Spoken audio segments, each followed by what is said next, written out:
Ano nga siya? Kahoy? Hugas muna tayo. Galing sa bukid. Yaurit ito. Ito siya. Ada sa likod. Yung ginalad. Hugas muna.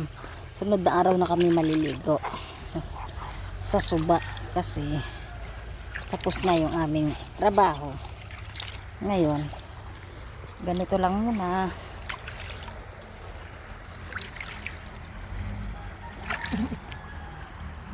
Ayan, ah. Sino? Ako mo ka.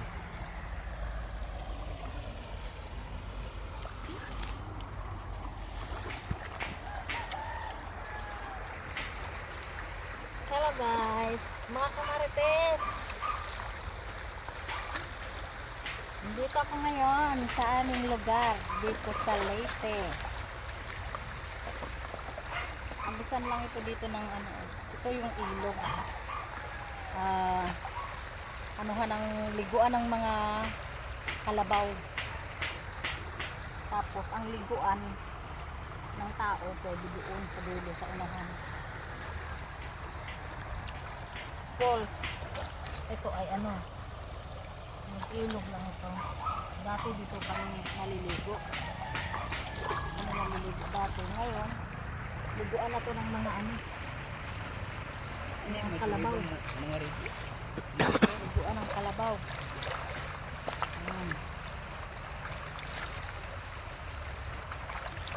Pampawala stress dito guys.